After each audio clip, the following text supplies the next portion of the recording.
Hello and welcome to the Agripreneur podcast. I'm your host, Shangi Michael. Today with me in the house is an expert in organic farming, a senior agribusiness consultant who has worked for many multinationals within and outside of Nigeria, Mr. Dav Raphael. Sir, you're welcome to the Agripreneur podcast. Thank you very much and good morning, viewers. All right, so today we are going to look at a very important topic that is affecting farming in our very fabrics in Nigeria and in Africa, organic farming. We've heard of organic farming. Today we're going to learn from an expert what it really is and how we can be able to go into organic farming and still be profitable as agribusiness people. So, sir, what is organic farming? Yeah, thank you very much, Shenge, for that question. Organic farming simply, from the word organic means life, right? Yes. It simply means, organic also means life from nature.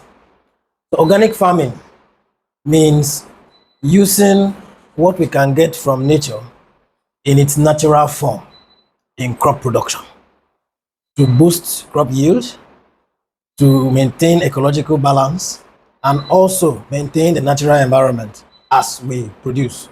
So organic farming seeks to produce to either maintain or improve the environment and not produce to destroy the environment. Yes, all right, sir. And so, why is organic farming becoming more important in Nigeria today?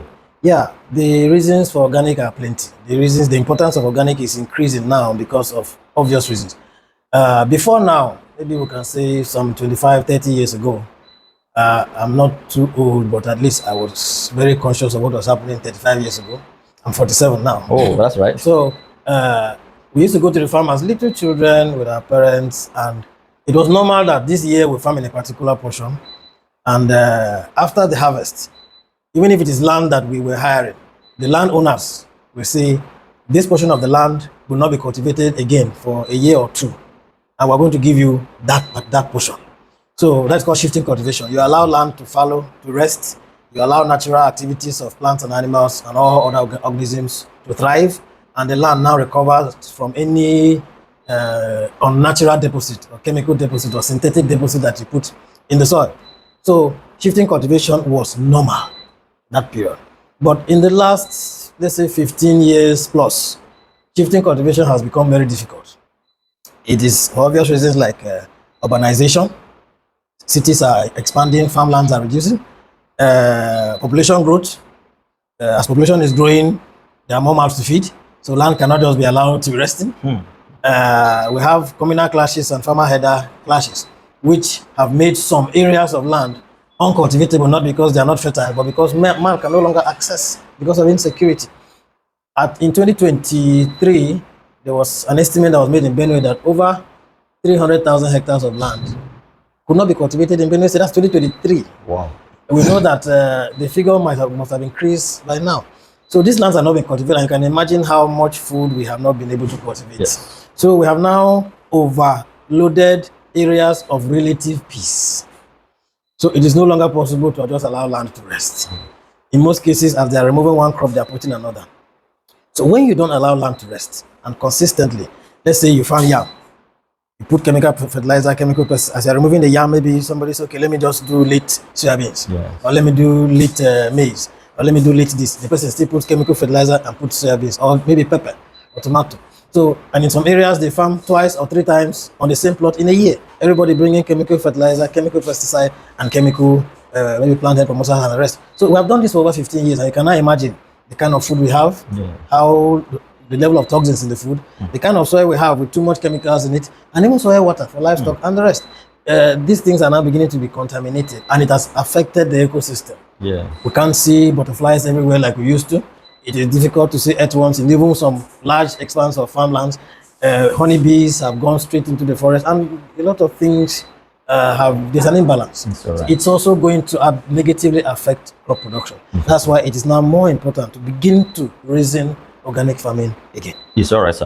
All right, so you spoke about what was happening before and how we translated into chemical use of chemicals to do our farming. I don't know, what are these common chemicals? I mean, that our farmers use that pose biggest risks? Yeah, ordinarily, it is not okay to say that chemical fertilizers are 100% bad or chemical pesticides are 100% bad, but there is a way to use them that will still be able to help you not to destroy the environment.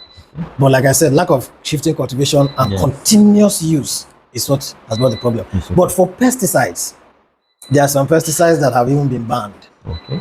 You know, one of them is paraquat, and there are other pesticides. I might not name them here, Yes, but they have been seen as the level of toxic residue that they leave both in the crop and in the soil Yeah. is relatively high. Oh. But the danger that has now come to us, because everybody eats food Yes. produced for the farm. Yes. So that danger, when there's an imbalance in the farm, it comes to us, To the humans. to the human. So the danger that has now come to us is that if over 15 years you don't allow natural cause of environment to have its way, and you are dropping foreign substances which are synthetic and chemical into the soil consistently, and you are spraying pesticides on crop consistently, you're going to have some residue levels that the human body might not be able to tolerate. Okay. Yes. There's a level of toxin in food. Food cannot be completely non-toxic. Yes. But there's a level of toxin in food that your antibodies can fight and kill. But there's a level that your antibodies can't. It now produces disease. So we now have a situation where the toxic levels in food is becoming high, and it is now producing a lot of, especially that one called ulcer. Is the Yes. the primary cause is what we are eating. Whoa. It's not the devil. It's not the demon. It's what we are eating. It's causing ulcer. Causing ulcers. We have now seen increased incidence of diabetes, increased incidence of cancers. Before now, maybe like 20 years ago, you will have to go to like 10 different hospitals before you find one cancer patient. Very true. But now it's like every hospital has a cancer ward. Even the Benue State government has constructed a cancer center because it's not becoming an issue. There's no family in Nigeria now that can tell me they don't have at least one ulcer patient. So it's because of what we are eating. Yes. It was easily seen when we tried to export yam. Was it in 2015 or 2016? I think 2016 thereabout, under the Buhari administration, and in Benue I think it was Governor Samuel Otom at that time. Yeah. Benue tried to export yam, but because too much toxins in food reduces shelf life of harvest. Oh. The shelf life of Benue yam has also dropped because of consistent use of The chemicals. So the time of purchase of the yam to preparing to Export. put in containers, what happens in quarantine, Yes. what happens At the port, at the sea, and then Time, Nigeria was just importing, Yes. importing there, no exporting. So when the ship leaves Nigeria, sometimes for the ship to leave is a problem. Yes. Then when the ship eventually gets tired and leaves, it's almost half empty. Yeah. It now begins to look for other African nations that are by the sea to wait and see if they can get luggage, because they too can't just blow and go back. And then on the high sea, it takes months before the yam got to US. And at that point, you can be sure that close to 2/3 of the yam got rotten because of what has happened to the shelf life of Benue yam. And the shelf life has dropped because of the level of toxins in the soil, in the environment, and in the crop. So now, it's also obvious, the same yam, that if you're peeling yam today, Yes. women were attested that if you're peeling yam today, before you finish peeling one tuber, if you don't put it in water in the next, let's say 3 minutes, you will see color change. Either to pinkish, purple, or reddish. Whoa. It was not like that in the days of my mother. As children, we could be peeling yam, forget about the yam, and maybe go to play. Come back, you meet the yam either creamish, yellowish, depending on the variety. Yeah. But now, on your hand, in less than 4 minutes, you see color change. Oh. It's obvious that something is there that was not there before. It's all right. But you can see it easily in yam because of the moisture content. You can see it easily in soybean, in rice, in maize, in guinea corn, but it's there. all But it's right. not showing because of the low moisture content. But if we eat it, definitely it affects us. It's all right. We take this food to export, sometimes they are rejected Yes. in the export market. We bring it back and we eat. And it is not a wild animal's digestive system that it's the same digestive system the white man has That we have. So if we eat it, definitely there will be disease. Outbreaks, yeah. And then another reason is we are now having an imbalance in population of pollinators. Okay. Your yield depends on, yes, fertilizer, crop protection, but also depends on the rate of pollination. So if you are putting chemical pesticides every single year, sometimes 2 or 3 times in one crop cycle, like cowpea, beans, we spray pesticides 3 or 4 times in one cropping cycle of less than 4 months. So you see the kind of deposit of pesticides, in the system. So, and there's nothing like selective pesticide at this point. Yes. When you spray pesticide, contact and kill pesticide, it goes to kill every organism within that family that you're targeting. So the pollinators, you are killing both the ones that are harming your crops and the ones that are even benefiting or helping your crops. So you kill all of them. So when there's no shifting cultivation, there's no room for them to repopulate. Yes. During the time you allow the land to fallow, during shifting cultivation, they repopulate, and you come back to a land that is balanced, an environment, an ecosystem that is balanced. But if you do it every single year, as they are trying to repopulate, you bring another person. As they are trying to repopulate, you bring again. So it's now making the rate of pollination low due to low population of pollinators. Yes, all right. These are some of the reasons why we need to start thinking, because if the rate of pollination is low, your yield could be low, even if your seed, fertilizer, and crop protection practices are very good. It's all right. Thank you so much. All right. So organic farming, we've seen the consequences of using chemicals. You've also shown us examples of how we can even know with our eyes how some of these things affect us. And then I'm sure farmers must have seen that they can see the earthworms again, they can see the pollinators again, they can see the bees again, they can see the butterflies again, flocking their farms as it used to be before. Yeah. But let's talk about profitability. How is organic farming profitable? Because one of the reasons why we went to organic farming was because they wanted to make more profit. It was easier to farm, it was cheaper to farm. You know, so is organic farming profitable? Yeah, organic farming before now, let's say some over 10 years ago, was something, of course, farmers didn't see as profit. Because there is a way chemicals, synthetic materials, when given to crops as fertilizer, will go and boost either spore formation, flower formation, size of the fruits and all that, and the yield will be higher. Yield per hectare will be higher. Yield per unit area will be higher. Yes. You know, but like I said, coming down to where we are, if you are looking only at the yield and not looking at other implications to health and environment, if you look at yield alone, you will say organic farming is not profitable. But if you look at yield vis-a-vis healthcare and an imbalanced environment, you will now discover how much of what you got from the farm is going back to doctors. So at the end of the day, that excitement of high yield and better sales is still crushed by conditions of disease and sickness. That is one area. The other area is organic farming can also be profitable. A lot of research, development, and works have been done on particular nutrients from organic materials that also boost yield. Especially if you are going into commercial scale farming. But when it comes to things like home garden, you have just less than half a hectare, 1 acre, and you want to just cultivate for food, it is better to target even fertilizer that you can even produce yourself. Okay.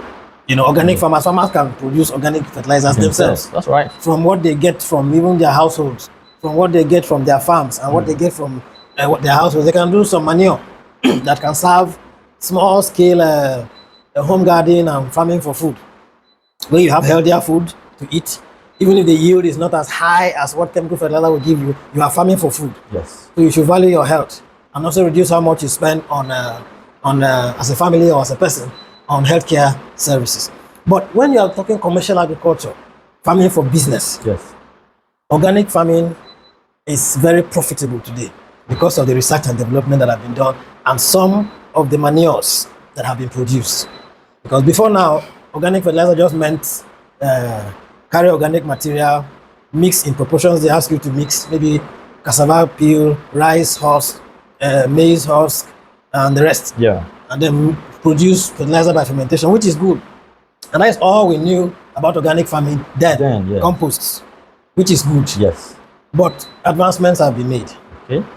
Then we didn't know that there was something as specific as organic silica. Okay. And that is what it does to the soil. This is what it does to the soil and to the crops. We didn't particularly focus on things like seaweed, earthworm casts, you know, and other materials. Neem, specifically, to target particular insects and to target particular expectations on the farm. We didn't look at things like materials from extracts, from even your granite peels and the rest, particular nutrients from organic Organic material. materials from there. So okay, so what you're saying is To target particular crops with particular needs. oh, that's right. So because of those research and development, organic farming is no longer non-profitable. That's right. And I can see that. I saw some, maybe not in Nigeria, but I saw a post where somebody made that organic food, the prices were higher than other kind of foods being produced in certain countries now. Yes. So it means that organic the foods are more expensive now, even in that light, like you said. Yeah. All right, sir. And so how can, now that we've seen that it is both profitable for financing and profitable for our health, how can farmers now transcend step by step? How can we move, because we are used to these chemicals for now? How can we move from the chemicals and transcend step by step into organic farming so that it will be easier for us? Yeah, you see, since we have been talking here, I've not mentioned government. Yes. I've been mentioning what farmers can do with regard to organic farming and the knowledge they need to have. Yes. And the conditions we have found ourselves that has made organic farming now, or even if sometimes calling it organic farming might even be deep. Sometimes even if you can do organic farming, we also call it eco-friendly farming. Yes. So it is now important because of the obvious reasons we have mentioned. But when it now comes to getting this information, getting the linkages where farmers can get these organic farm inputs, and getting farmers to adopt, government has a role. Yes. And this government role is through what we all know as agricultural extension, which for now in Benue is in a state that is not favorable to farmers or to the agricultural sector as a whole. We have a ratio of I think one extension agent to about 2,500 farmers. Okay. As a ratio. Yeah. I've forgotten it, but I think it's within that range. Yeah. One extension agent to about 2,500 farmers, which will make up to maybe 10 extension agents to maybe a council ward, and also at least 100 extension agents in a local government. Understand? Between 90 to 100 extension agents in a local government. But in Benue now, it is difficult to boast of 10 extension agents in a local government. Is it only Benue? What of Nigeria as a whole? Okay, I'm speaking for my state. I'm not doing research. But of course, there's that cry in other states too. Some of us have traveled, engaged with farmers, organizations that deal with farmers and the rest. Yes. And that is also a problem. Okay. It has become so bad that sometimes when non-governmental organizations, NGOs, come with projects, and when particular companies who are bringing farm inputs come with maybe a new input or a modernization of what they have to recruit their own personal extension agents to do the work for them. That job for them. Yeah, they have to recruit their own extension agents to do the job for them.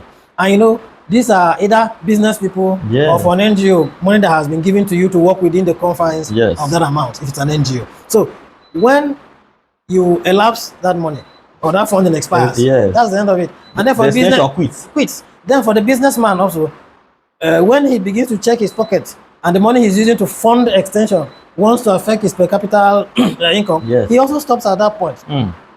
We know that you said their agri-extension activity, you said for the future, the agri-extension activity had their extension agents. We even worked with them as a consultant with AgriLife, we worked with them. But when you say it pulled out, that particular set of extension agents, they are disengaged, and maybe they are on their farm too, but they have the skill. But when somebody is not paying you for your skill, you try to pay yourself. So they will go back to their farm, and those that are well-meaning will just be working with their immediate communities to serve them. We have people who run extension doing security works at some. So majorly, extension is key, and government has a role to play when it comes to extension, because government is government that will have the capacity to train extension agents to meet this ratio of extension agents to farmers that I'm talking about.